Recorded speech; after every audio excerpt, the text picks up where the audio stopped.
আসসালামু আলাইকুম। তোমরা যারা রাজশাহী বিশ্ববিদ্যালয়ের এই ইউনিটের ভর্তি পরীক্ষার জন্য প্রস্তুতি নিচ্ছ, আজকের এই দিক নির্দেশনামূলক ভিডিওটি মূলত তাদের জন্য। যেহেতু সকল বিশ্ববিদ্যালয়ের মোটামুটি পরীক্ষা শেষের দিকে, তো বড় বিশ্ববিদ্যালয়গুলোর মধ্যে শুধুমাত্র রাজশাহী বিশ্ববিদ্যালয়ের পরীক্ষাটাই বাকি আছে। তো এটাকে টার্গেট করে যারা পড়তেছো তাদের জন্য কয়েকটি পরামর্শ থাকবে। আর এই মুহূর্তে সবার বা প্রত্যেকটা স্টুডেন্টের মধ্যে যে কমন প্রশ্ন, সেটা হচ্ছে যে যদি আমাকে সাবজেক্ট পাইতে হয় বা চান্স পাইতে হয় তাহলে আমাকে মোট কতগুলো প্রশ্ন দাগাইতে হবে অথবা কত মার্ক তুলতে হবে। আর আরেকটা প্রশ্ন হলো যে মানে কত সিরিয়াল পর্যন্ত সর্বমোট টানতে পারে। তো এই সকল প্রশ্নের উত্তরটা আশা করি এই ভিডিওর মধ্যেই পেয়ে যাবে। তো আমরা জানি যে হচ্ছে যে রাজশাহী বিশ্ববিদ্যালয়ের এই ইউনিটের মোট আসন সংখ্যা ১৯০২টা। এই ১৯০২টা সিট শুধুমাত্র কিন্তু মানবিক বিভাগের স্টুডেন্টদের জন্য না, এখানে সায়েন্সের জন্য আছে এবং কমার্সের জন্য আছে। মানবিক বিভাগের স্টুডেন্টদের জন্য এখানে মোট সিট আছে ৪০৯টা এবং বিজ্ঞান বিভাগের স্টুডেন্টদের জন্য আছে 50টা, আর বাণিজ্য বিভাগের জন্য আছে 20টা, আর সবার জন্য উন্মুক্ত ১৪২৩টা। এই ১৪২৩টা হচ্ছে যে যাদের সিরিয়াল মূলত আগের দিকে থাকবে, এই মেরিট লিস্ট পর্যন্ত তাদেরকেই সাধারণত সাবজেক্টগুলো আগে দেওয়া হবে। আর যেগুলো হচ্ছে যে বিভাগ অনুযায়ী সিট সংখ্যা বরাদ্দ আছে, সেটা হচ্ছে যে পরবর্তী থেকে কাউন্ট করা হবে। এখানে আরেকটা বিষয় হচ্ছে যে কেউ যদি ইংলিশ সাবজেক্ট পাইতে চায়, ইংলিশ সাবজেক্ট পাইতে গেলে তাকে এমসিকিউ পাস করার পর 50 মার্কের লিখিত পরীক্ষা দিতে হবে। আবার কেউ যদি হচ্ছে যে আইন সাবজেক্ট পেতে চায়, আইন সাবজেক্ট পেতে হলে তাকে ইংলিশে কমপক্ষে 14 মার্ক তুলতে হবে। তো এইটা হচ্ছে যে এটার প্রাথমিক রিকোয়ারমেন্ট। এই মার্কটা তুলতে পারলে সে হচ্ছে যে আইন সাবজেক্ট পাওয়ার জন্যে মূলত যোগ্য বলে বিবেচিত হবে।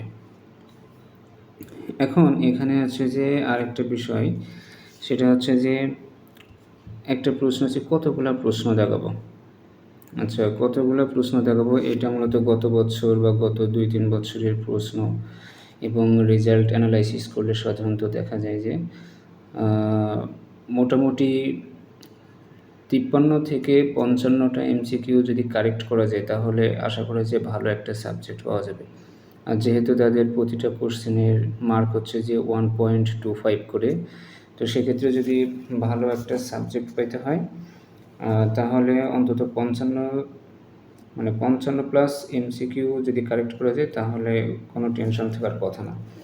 আর এটার আরও একটা বিষয় হচ্ছে যে কোন বছর কোশ্চেন কেমন হবে, এটা তো আসলে বলা মুশকিল। কোশ্চেন যদি সহজ হয় তাহলে মার্ক লাগবে বেশি, আবার যদি কোশ্চেন কঠিন হয় তাহলে হচ্ছে যে মার্ক লাগে কম। তো এই বিষয়গুলো আসলে বুঝেই দাগাইতে হবে। যদি মনে হয় যে না কোশ্চেন মোটামুটি সহজ হয়েছে তাহলে একটু বেশি দাগাইতে হবে। আর হচ্ছে যে মোটামুটি একটা বিষয় ধারণা রাখতে হবে যে কমপক্ষে ৫৫টা এমসিকিউ কারেক্ট করার মন মানসিকতা নিয়ে দাগাইতে হবে যেন। আর এখানে যেহেতু নেগেটিভ মার্কও বেশি নয়, যেহেতু 0.25 অথবা 0.20 হতে পারে, তো যেটাই হোক এখানে একটু বেশি দাগানোটাই সবচেয়ে বেটার হবে। আচ্ছা, তাহলে হচ্ছে যে যদি ৫৫ বা ৫৩টা এমসিকিউ কারেক্ট করা যায় তাহলে সেটার সাথে 1.25 দিয়ে গুণ দিলে মোটামুটি একটা মার্ক চলে আসবে। আর এখানে এসএসসি বা ইন্টার, এখানে যে এসএসসি বা ইন্টারে যে মার্কটা আমরা পাই এইটার কোনো স্কোর কিন্তু রাজশাহী বিশ্ববিদ্যালয়ে এরা কাউন্ট করে না। সুতরাং যে হচ্ছে যে পরীক্ষা ভালো দিতে পারবে চান্সটা মূলত তারই হবে। এখানে পরীক্ষাটার উপরেই মূলত সব কিছু নির্ভর করবে। আচ্ছা, এখন আরেকটা প্রশ্ন আসতে পারে যে হচ্ছে যে কত সিরিয়াল পর্যন্ত টানবে। এটা বলা মুশকিল, কারণ হচ্ছে যে এবার ঢাকা বিশ্ববিদ্যালয়, জাহাঙ্গীরনগর বিশ্ববিদ্যালয়, চট্টগ্রাম বিশ্ববিদ্যালয় অর্থাৎ বড় বড় বিশ্ববিদ্যালয়গুলোর পরীক্ষা কিন্তু ইতিমধ্যে শেষ হয়ে গেছে। আর এবার রাজশাহী থেকে ওয়েটিংয়ে আমার যতদূর বিশ্বাস কম টানবে, বেশি টানার সম্ভাবনা খুবই কম।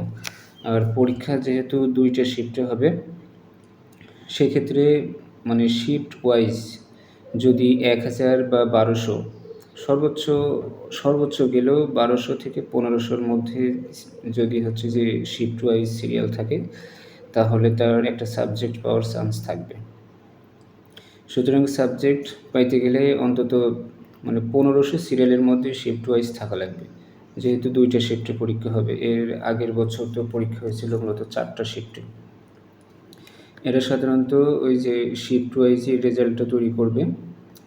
আর এখন কথা হচ্ছে যে পরীক্ষাটায় ভালো করার জন্য কী করতে হবে? পরীক্ষায় ভালো করার জন্যে মূলত ইউনিট ওয়াইজ এরা যে কোশ্চেনগুলো করে, সেই কোশ্চেনের আলোকেই মূলত প্র্যাকটিসগুলো করতে হবে। আর হচ্ছে যে যত বেশি পরীক্ষা দেওয়া যাবে, পরীক্ষাটা এখন হচ্ছে যে তত ভালো হওয়ার চান্স থাকবে। যতটুকু পড়বা ততটুকুই হচ্ছে যে ওইটার উপরে মডেল টেস্ট দিতে হবে। এবং সবচেয়ে ভালো হয় যে 19 তারিখে যে এই ইউনিটের পরীক্ষাটা আছে, ওইটার আলোকে কমপক্ষে 15টা মানে পূর্ণাঙ্গ মডেল টেস্ট দেওয়া। এখানে মডেল টেস্ট যত বেশি দেওয়া যাবে এবং ওই মডেল টেস্টের আলোকে যে সমস্যাগুলো হবে, সমস্যাগুলো যদি সমাধান করা যায়, তাহলে আশা করা যায় পরীক্ষা ভালো দেওয়া সম্ভব। আর যেহেতু অন্যান্য বিশ্ববিদ্যালয়গুলোর মার্কগুলো দেখলেও দেখা যাচ্ছে যে স্টুডেন্টরা কিন্তু এবার অনেক বেশি মার্ক করেই তুলতেছে। সুতরাং সাবজেক্ট পাইতে গেলে বা চান্স পাইতে গেলে তোমাকে অনেক বেশি এফোর্ট দিয়ে পড়তে হবে।